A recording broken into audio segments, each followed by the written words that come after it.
Hi, I'm Chuck Joyner, and this is the MacVoices update for March 2019.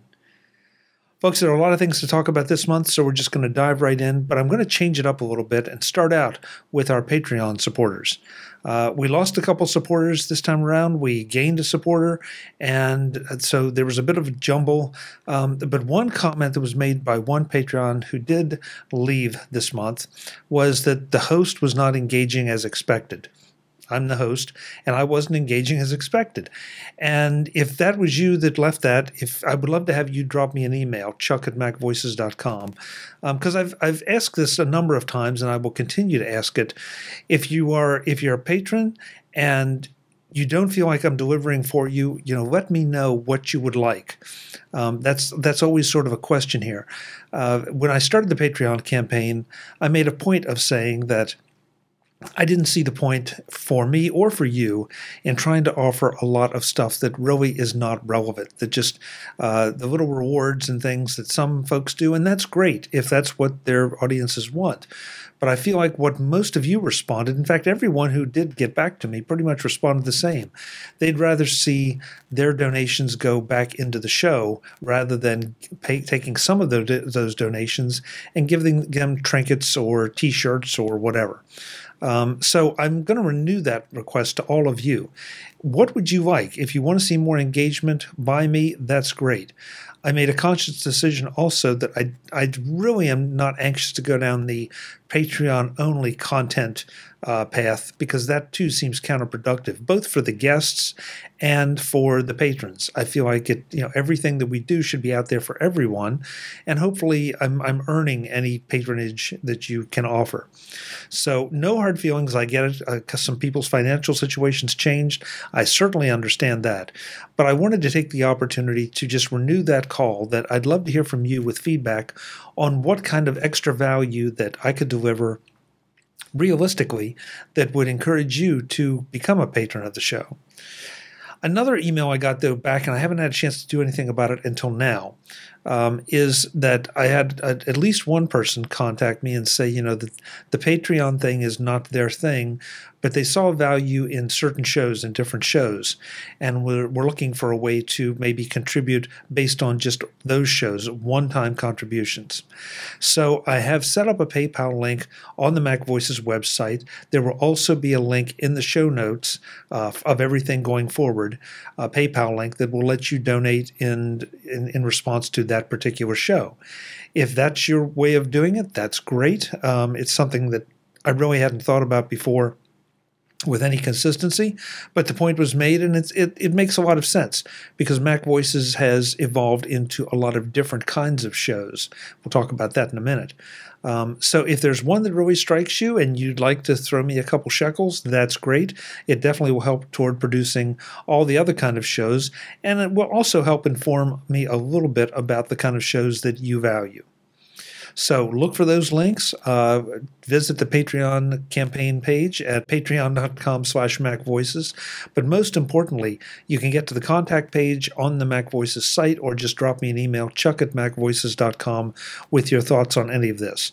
Because it is really important for me to be delivering what you want, but also to be delivering it in a way that you want and adding the value that you want. So with that, let's talk about this month's Patreon supporters.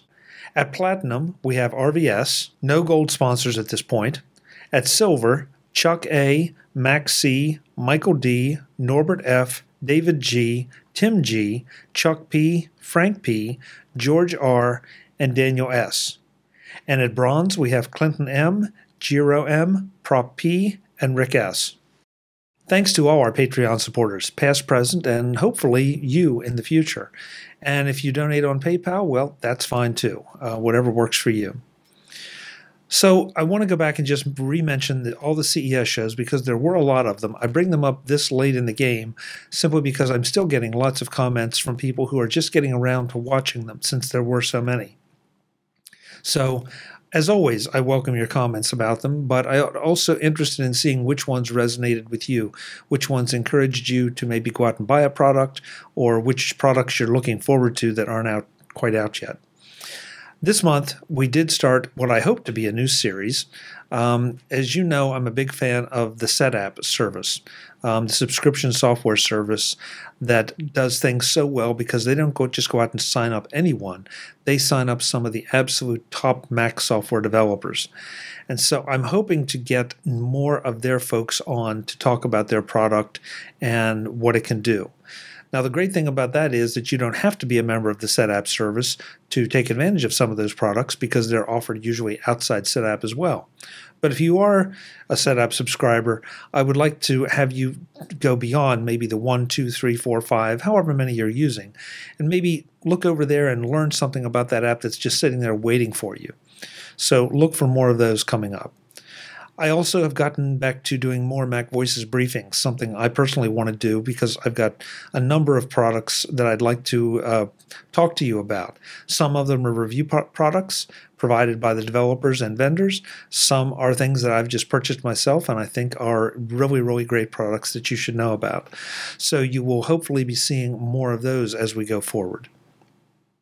This month, we also officially started the Road to Macstock with a discussion with Mike Potter, and I'm looking forward to Macstock as I always do. I'm looking forward to the Road to Macstock, talking to the presenters about what they're going to be talking about, and hopefully maybe even come up with a surprise or two for you as we go down the Road to Macstock.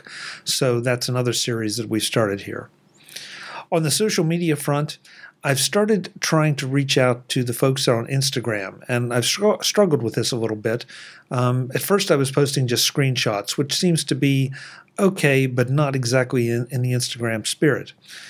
So now I am trying to provide a short video clip from each interview on Instagram to give folks an idea of what that interview is about, of either a particularly interesting piece of information or something particularly useful that will then lead them back to the main show. If you've posted Instagram video before, you know that you are limited to 60 seconds. And it can be tough to take a 30, 45-minute show, something like that, and knock it down to just 60 seconds or less, and especially 60 meaningful seconds or less. So if you're on Instagram, please find me at Chuck Joyner and follow, and hopefully you will get a sample, a taste of what the interviews that we do here on MacVoices are about in a little different fashion. It's an exercise in education and information for me, and it's also hopefully a way to engage at a different level for a little bit different audience.